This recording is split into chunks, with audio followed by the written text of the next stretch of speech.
이 시간에 저희들에게 주시는 하나님의 말씀은 예레미야 27장 14절에서 15절 말씀입니다. 예레미야 27장 14절에서 15절 말씀 구약 195쪽입니다. 함께 같이 봉독하겠습니다. 그러므로 당신들은 바벨론의 왕을 섬기게 되지 아니하리라 하는 선지자의 말을 듣지 마소서. 그들은 거짓을 예언함이니이다. 이는 여호와의 말씀이니라. 내가 그들을 보내지 아니하였거늘 그들이 내 이름으로 거짓을 예언하니 내가 너희를 몰아내리니 너희와 너희에게 예언하는 선지자들이 멸망하리라. 아멘.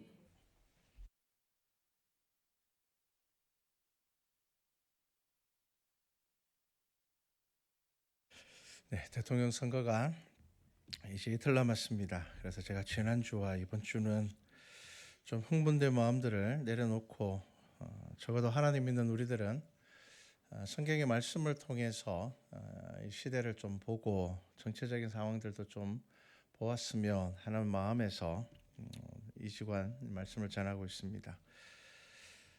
예레미야 27장 전체 말씀을 한번 머릿속에 담으시면 좋습니다. 27장뿐만이 아니라 예레미야서 전체의 말씀을 한번 기억하셔야 됩니다.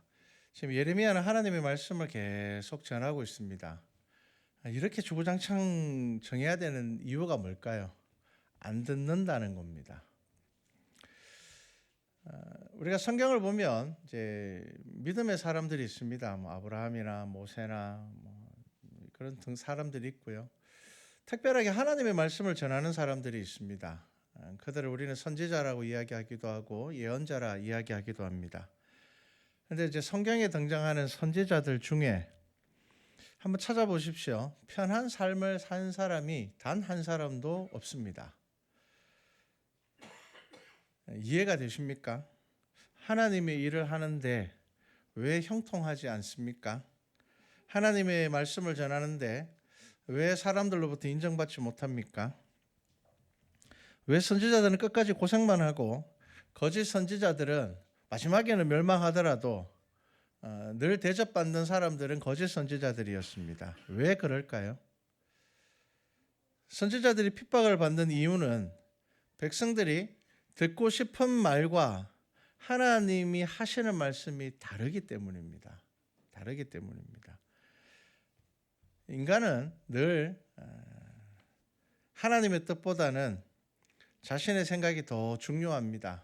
그냥 가만히 있으면요, 내 생각이 훨씬 더 중요하고요, 내 뜻이 훨씬 더 중요합니다. 그래서 우리가 하나님의 말씀을 계속 묵상해야 한다는 겁니다. 대부분 듣기 싫은 말이 진리일 때가 많습니다. 대부분 듣기 싫은 말이 진리입니다. 그래서 듣기 싫은 말을 듣는 훈련을 하셔야 됩니다. 거짓 선지자들이 대접받는 이유는요, 듣고 싶은 말을 해주기 때문입니다. 그래서 그 말을 들으면요, 마음의 위로가 됩니다. 그리고 역시 내 생각이 맞아. 여러분, 이게 교만입니다.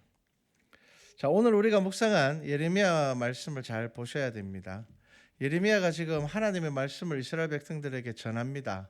근데 이게 정말 듣기 싫은 말입니다. 어떤 말이냐면요, 이스라엘 백성들이 바벨론의 포로로 잡혀가서 바벨론 왕을 섬겨야 할 것이다라고 이야기를 합니다. 얼마나 듣기 싫겠습니까? 자, 바벨론에서 포로 70년 동안 너희들 포로 생활해야 돼라는 말과 바벨론 왕을 섬기라라는 말은 다른 말입니다. 이스라엘은 이미 애굽에서 430년 동안 노예로 살았습니다. 하나님께서 그들에게 자유를 주셨고 그것과 관련된 절기들이 지금까지 유대인들이 지키고 있는 절기들입니다. 자, 그런데 그런 그들에게 지금 예레미야가 무슨 말을 하느냐면 너희들 바벨론 왕을 섬겨야 한다는 겁니다. 그냥 너희들 잘못했으니까 포로로 잡혀가서 70년 있다가 돌아올 거야, 이런 이야기가 아닙니다. 너희들 거기 가서 바벨론 왕을 섬기라는 겁니다. 이거 다른 말입니다. 바벨론 왕을 섬긴다는 이 의미가 우리가 어디를 보면 잘 알 수 있습니까? 다니엘서를 보면 잘 알 수가 있죠. 다니엘은 바벨론에 가서 총리가 됩니다. 한마디로 이야기하면 왕을 섬기는 신하가 되는 겁니다. 그런데 어떤 삶을 삽니까? 하나님의 말씀을 전하는 총리가 되죠. 자기의 믿음을 지키면서 하나님의 말씀대로 바벨론 왕을 섬기는 겁니다.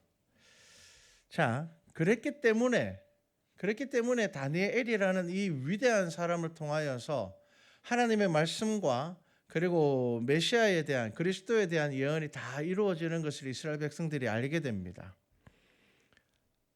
우리가 성경을 통해서 알 수 있듯이 이스라엘 백성들은 바벨론 70년을 지나서 어떻게 됩니까? 성장합니다. 자라게 됩니다. 우상 숭배를 떨쳐버립니다. 물론 그들에게 종교적인 교만이라는 것이 다시 들어오게 되지만, 하지만 바벨론 70년이라는 시간을 통하여서 분명히 이스라엘은 성장했습니다. 그리고 메시아의 예언이 이루어지게 되는 겁니다. 금은 열을 가하면 사라지지 않고 오히려 순도가 높아집니다. 순도가 높은 것은 좋은 말입니다. 용광로를 두려워하는 것은 가짜입니다. 특별히 이제 대통령 선거가 얼마 남지 않았죠. 선거를 앞두고 과장된 이야기들이 양쪽에서 다 나옵니다. 보수가 정권을 잡으면 이렇게 돼서 우리나라 망할 거다. 진보가 정권을 잡으면 이렇게 돼서 우리나라 망할 거다.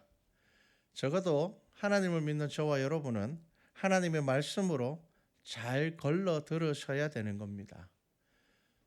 여러분, 선동하는 사람들은요, 다른 생각 못하게 극단적으로 사람을 몰고 갑니다. 그런데 여러분, 조금만 생각해 보십시오. 이미 우리나라는 정권이 계속 교체되어 온 나라입니다. 여러분, 한 정권이 절대적인 선이었다면 정권 안 바뀌었을 겁니다. 왜 정권이 바뀌었을까요? 가치에 문제가 있는 것이 아니라 사람에게 문제가 있어서 그렇습니다. 여러분, 아셔야 됩니다. 진보에도 좋은 가치가 있습니다. 잘못된 가치도 들어 있습니다. 보수에도요, 좋은 가치가 있고요, 잘못된 가치가 있습니다. 근데 결국 문제는 뭔지 아십니까? 그 가치를 대표하는 사람들이 정말 그 올바른 가치를 실현하는 사람이었냐가 늘 문제였습니다. 늘 그 사람들이 욕심에 빠지고 잘못된 길을 간 것입니다. 그래서 여러분, 우리가 하나님의 말씀으로 이것을 잘 귀담아 듣고 생각해야 됩니다. 제가 지난주에 여러분들에게 말씀을 나누었듯이 우리나라는 지금 역사가 짧습니다. 그래서 우리나라를 통해서 우리가 교훈을 얻지 못한다면 세계 역사를 보십시오. 진보가 길을 잃었을 때 공산주의가 나온 건 사실입니다. 그런데 보수가 길을 잃었을 때 누가 나왔다고요? 히틀러가 나왔습니다. 여러분, 누가 더 좋고 누가 더 나쁜 거 있습니까? 여러분, 결국은 길을 잃으면 문제가 되는 겁니다. 늘 문제는 누구라고요? 사람에게 있습니다. 그래서 저는 우리 말씀과 찬양교회 성도들에게 권면합니다. 여러분, 사람에 대해서 맹목적인 기대하지 마십시오. 맹목적으로 지지하지 마십시오. 진리가 아닌 것을 진리라고 생각하지 마십시오. 공산국가가 되면 우리나라 공산국가 될 거야, 그런 일이 아직 생길 거라고 저는 생각하지 않습니다. 그런데 만약에 그렇게 된다 하더라도 교회가 다 사라질 거라는 말에 너무 무서워하지 마십시오. 저도 제 자녀가, 우리 다음 세대가 자라는 나라가 자유민주주의이기를 간절히 바라는 사람입니다. 그런데 여러분, 조금만 더 넓게 한번 생각해 보십시오. 미국은 기독교가 국교인 나라입니다. 그런데 이 미국에서 신앙의 자유가 사라지고 거리 전도가 금지되고 공개적인 장소에서 기도를 못하게 되고 차별금지법이 생겨서 교회가 분열하고 있는데 공산국가가 되어서 그런 것입니까? 아닙니다. 여러분, 차별금지법이 언제 생겼는 줄 아십니까? 미국 사람들이 저는 기독교인입니다라고 이야기하는 퍼센트지가 70%가 되었을 때 차별금지법이 세워졌습니다. 여러분, 결국 무슨 문제인 줄 아십니까? 교회가 복음을 잃을 때에 생기는 문제입니다. 여러분, 기독교 국가에서 차별금지법이 제일 먼저 세워졌습니다. 캐나다와 호주와 같은 국교는 없지만 기독교 바탕으로 세워진 이 나라에서 이 문제들로 인하여서 교회가 분열하고 있다는 겁니다. 여러분, 조금 눈을 넓혀서 생각해 보십시오. 하나님께서 성도들의 순도를 높이시겠다면 우리나라가 공산국가가 된다고 해도 아멘으로 받아들이는 것이 성도가 되어야 됩니다. 저는 그렇게 생각합니다. 왜냐하면 지금 하나님께서 예레미야를 통하여서 이스라엘 백성들에게 너희들 바벨론에 가서 바벨론 왕을 70년 섬기라는 이야기는요, 우리나라가 공산주의 되는 것보다 더 심각한 말입니다. 그래서 거짓 선지자들에게 빠진 겁니다. 가장 폐쇄적이고 대표적인 공산국가인 북한을 보십시오. 지하교회가 있습니다. 여러분, 세상에 그 어떤 것도 교회를 없애지 못합니다. 가짜 믿음은 사라질 겁니다. 진짜 믿음은 사라지지 않습니다. 성경이 말하고 있고 역사가 그것을 증명하고 있습니다. 그래서 우리는 성경과 역사를 통하여서 교훈을 얻어야 됩니다. 내가 듣고 싶은 소리만 하는 사람을 찾게 되면 반드시 우리는 거짓에 빠지게 되어 있습니다. 사탄은요, 디아블로라고 합니다. 다른 말로 하면 미혹하는 자입니다. 어떤 사람들이 제일 잘 미혹되는 줄 아십니까? 나는 미혹되지 않아 라는 사람이 제일 잘 미혹된다고 합니다. 왜 그런지 아십니까? 자기 확신이 강한 사람은 자신의 선택에 대한 고집으로 스스로 그 생각에 갇혀버리기 때문입니다. 내가 선택한 것에 대하여서 내 자존심이 되어버리기 때문입니다. 그래서 처음에는 내가 이것을 선택했지만 나중에는 내가 선택했기 때문에 이게 옳은 것이 되어야 되는 겁니다. 그 고집에서 못 벗어납니다. 그래서 성도는 뭐라고요? 하나님의 말씀으로 나를 점검하고 돌아봐야 되는 겁니다. 제가 요즘 교회를 보면서 마음이 답답한 것이 뭐냐 하면 하나님의 뜻을 내세워서 자신의 소망을 이루려고 하는 사람들이 너무 많아지고 있습니다. 여러분, 내 뜻이 하나님의 뜻이라고 생각하지 마십시오.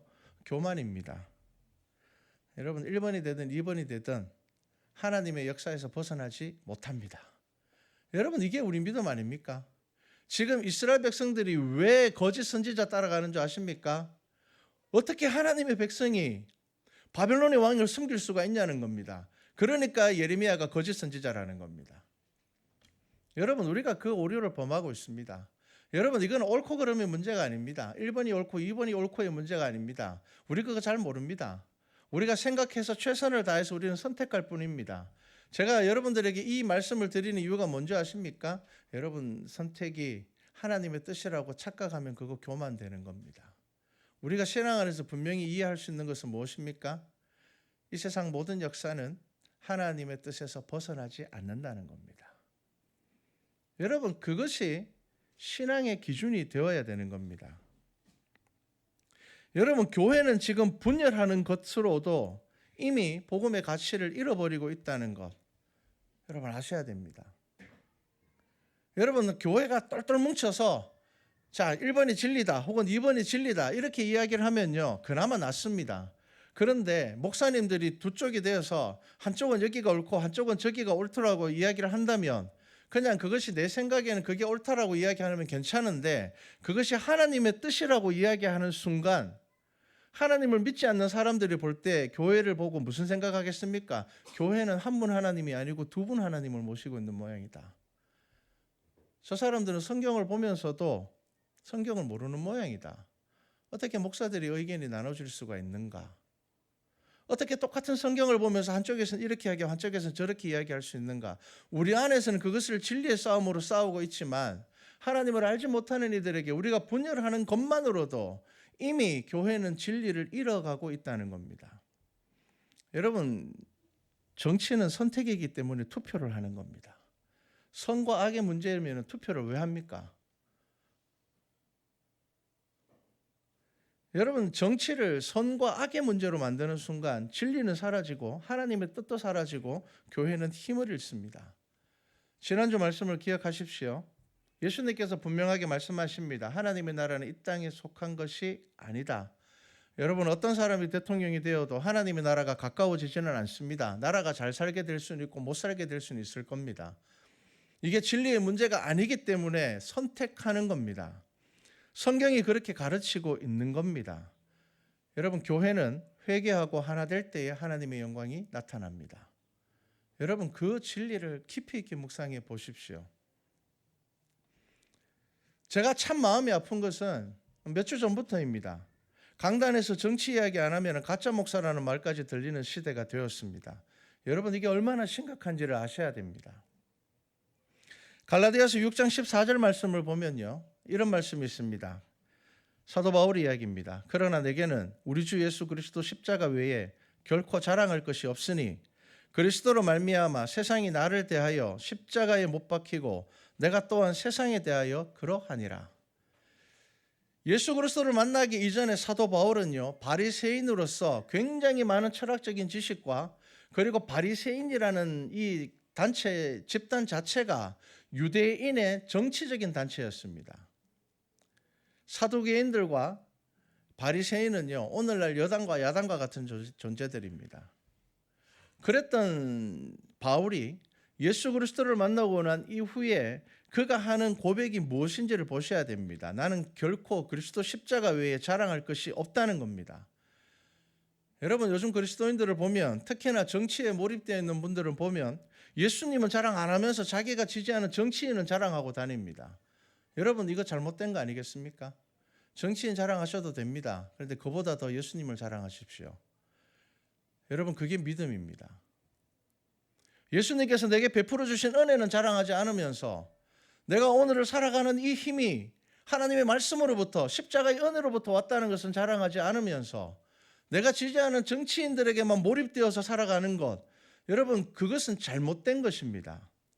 심지어 사도 바울은 이렇게 이야기하고 있습니다. 고린도전서 2장 2절을 보면요, 내가 너희 중에서 예수 그리스도와 그가 십자가에 못 박히신 것 외에는 아무것도 알지 아니하기로 작정하였음이라. 여러분, 이 말의 의미가 무엇인지 아십니까? 사도 바울은요, 지혜가 넘치는 사람입니다. 그 당시에 손꼽히는 사람이었습니다. 철학적인 지식도 뛰어난 사람이었습니다. 성경적인 지식도 뛰어난 사람이었습니다.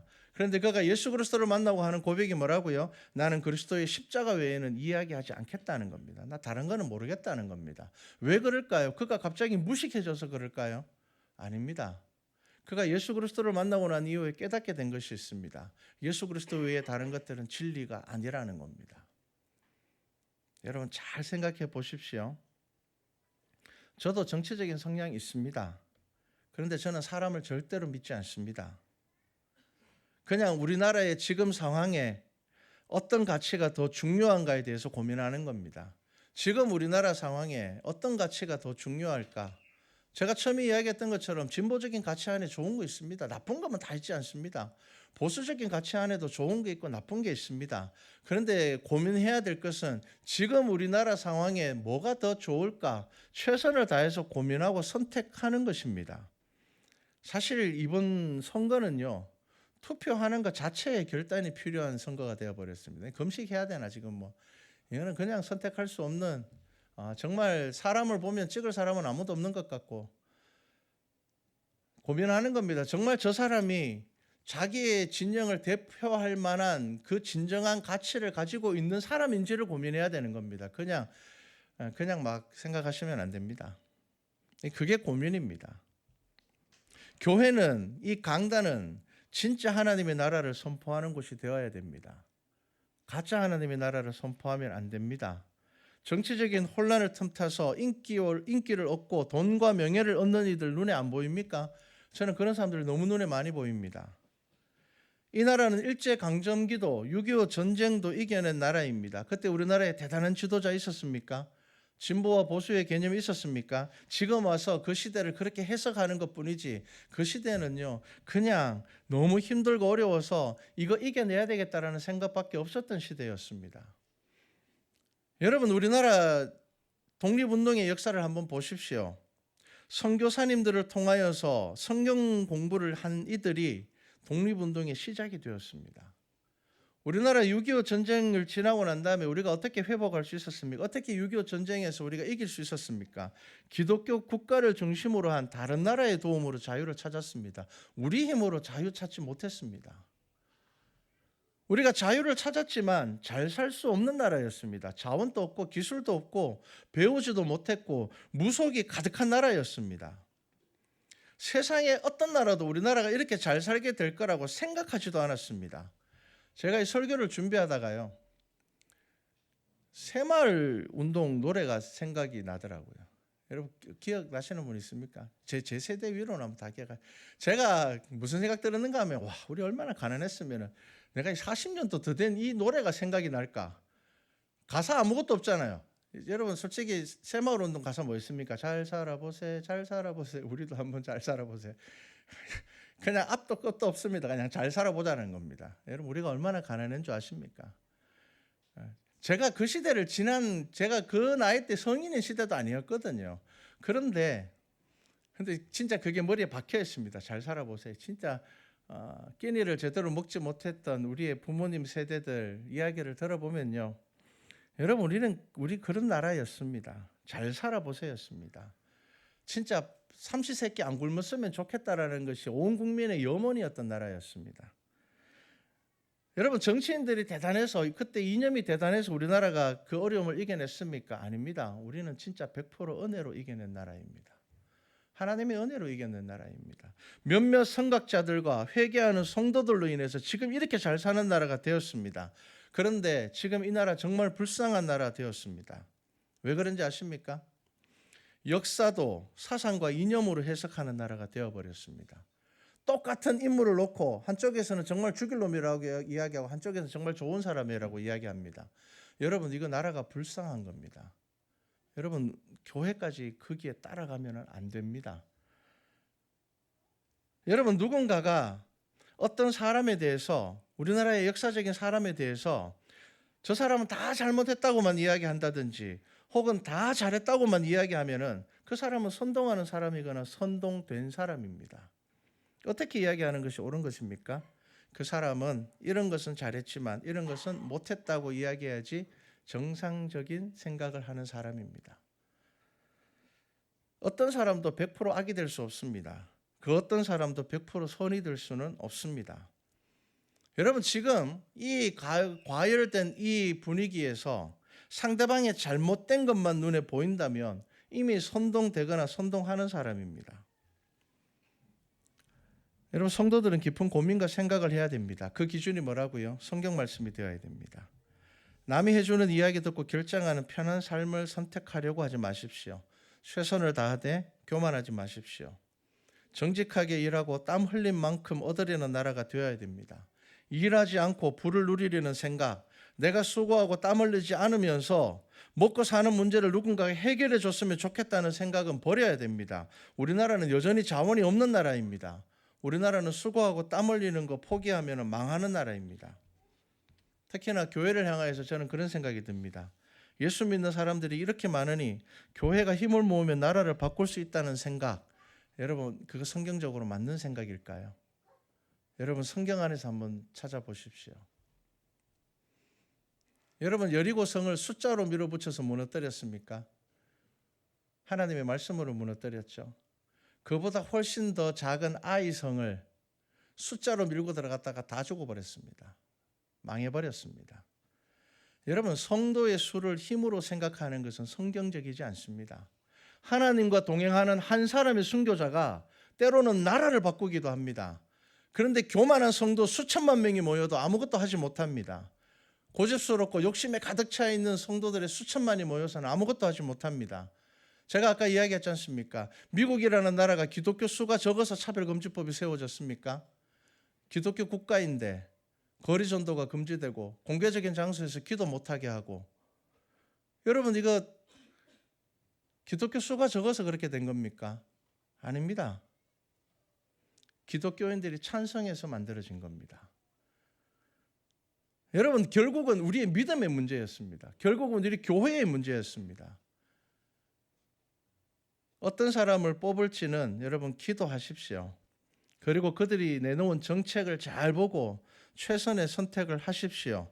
그런데 내가 선택했으니 우리 편의 정책은 모두 옳아라는 이상한 논리를 가지지는 마십시오. 거짓 선지자에게 미혹되는 약함이 그리고 악함이 욕심이 우리에게도 있습니다. 하나님께서는 악한 왕을 세워서 이스라엘을 교훈하실 때도 많았습니다. 그래서 내 뜻대로 되지 않는다고 절망하고 분노하지 마십시오. 그게 가장 위험한 교만입니다. 우리는 신앙의 양심을 가지고 최선을 다하되 때로는 내가 잘못 선택한다 할지라도 하나님의 뜻은 이루어짐을 믿으셔야 됩니다. 여러분 그게 신앙인의 자세 아닙니까? 여러분 교회가 선택 잘못하면 하나님의 뜻이 사라져버리고 하나님 나라가 없어져 버립니까? 여러분 그게 교만인 겁니다. 여러분 80억 인구 가운데 예수 믿는 사람 10명밖에 남지 않는다 하더라도 이 세상은 하나님의 뜻대로 이루어지는 겁니다. 여러분 이게 믿음입니다. 여러분, 이게 하나님의 성경을 통하여서 우리에게 말씀하시는 하나님의 뜻입니다. 하나님이 하시는 일을 보며 그리스도인으로 살려고 노력하시고 여러분들의 삶에서 사랑으로 증명하십시오. 옳고 그름이 아닌 그리스도의 사랑이 교회를 교회되게 할 것입니다. 이스라엘 백성들은요, 바벨론의 포로로 잡혀가가지고도요, 곧 돌아가게 될 것이라는 거짓 선지자의 말만 믿고 하나님의 선지자를 박해했습니다. 여러분, 구약 성경을 보면 하나님께서 이스라엘 백성을 바벨론 포로로 보내실 때 한 번에 다 잡아 보내지 않으시고요, 1차로 보내고 2차로 보내고 3차로 보내셨습니다. 왜 그런 줄 아십니까? 이스라엘 백성들에게 기회를 주시려고 했거든요. 여러분, 성경을 보시면 1차 포로 잡혀가고 난 다음에 하나님은 선지자들을 통하여서 너희들 회개해라, 너희들 바벨론에 더 이상 대항하지 마라, 뭐 그렇게 말씀하시는데 거짓 선지자의 말에 빠져가지고 대항하다가 쓸데없이 얼마나 많은 사람들이 죽습니까? 여러분, 1차 포로, 2차 포로, 3차 포로까지 하나님께서 3번의 기회를 이스라엘 백성들에게 주셨어요.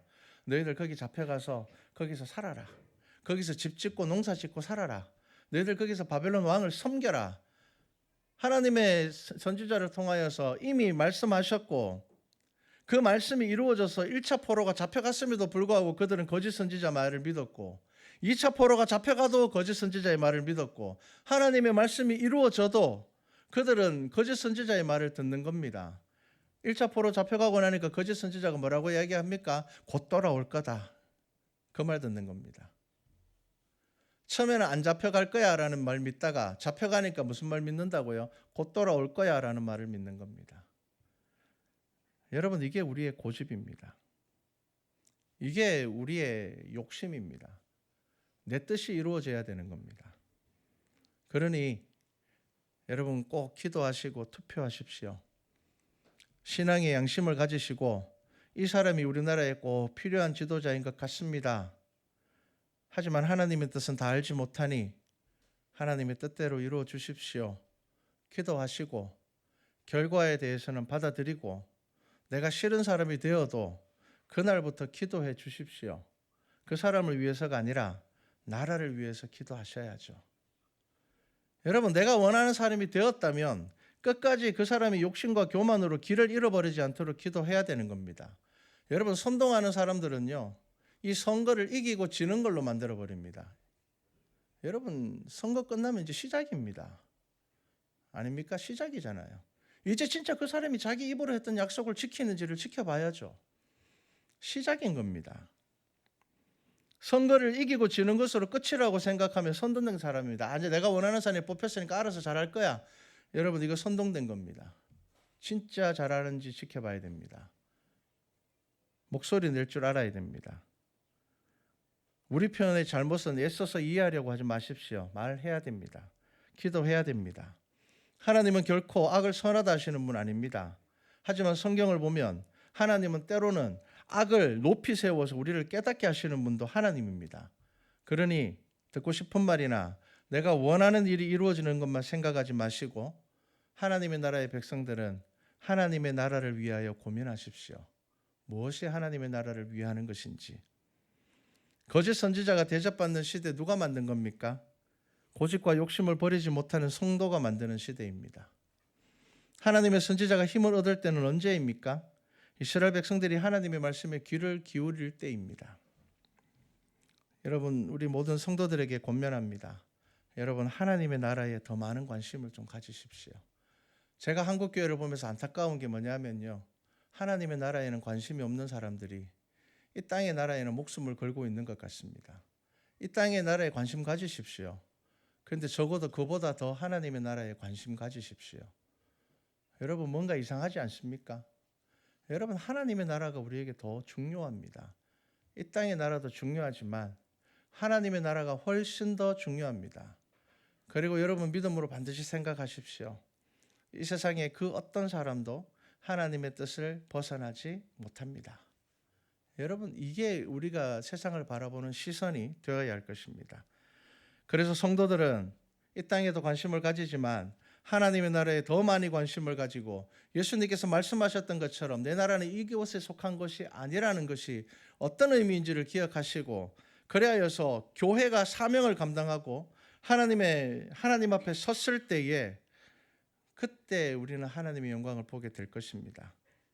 우리 말씀과 찬양교회 모든 성도들에게 권면합니다. 이 혼란한 시대에 여러분들이 말씀 안에서 자유를 얻으시고, 그리고 하나님의 나라의 성도임을 잊지 마시고, 하나님의 나라 우리에게 맡겨주신 그 사명을 붙잡는 우리 말씀과 찬양교회 모든 성도 되기를 주님의 이름으로 축복합니다. 기도드리겠습니다. 사랑의 하나님, 이스라엘 백성들은 예레미야 말 듣지 않습니다. 어떻게 우리가 바벨론 왕을 섬길 수가 있느냐? 하나님의 나라의 백성이 어떻게 바벨론 왕을 섬길 수가 있느냐?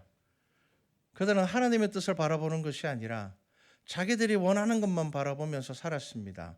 이 세상의 모든 단 하나의 생명도 하나님의 뜻에서 벗어나지 못하는 것을 알지 못하고 자기의 뜻하는 것만 이루려고 했습니다. 이 시대를 바라보며 우리가 더 말씀 안에 깊이 있게 묵상할 수 있도록 성령 하나님 인도하여 주시옵소서. 우리는 최선을 다해서 선택할 뿐입니다. 하지만 하나님, 우리는 그 사람의 속을 알지 못합니다. 오직 하나님만이 아십니다. 하나님께서 일하실 것입니다. 하나님께서 이루어 가실 것입니다. 우리는 최선을 다하되 잠잠히 하나님께서 하시는 일을 바라보며 주의 나라를 사모하는 성도들 되게 하여 주시옵소서. 감사드립니다. 예수님의 이름으로 기도드렸습니다. 아멘.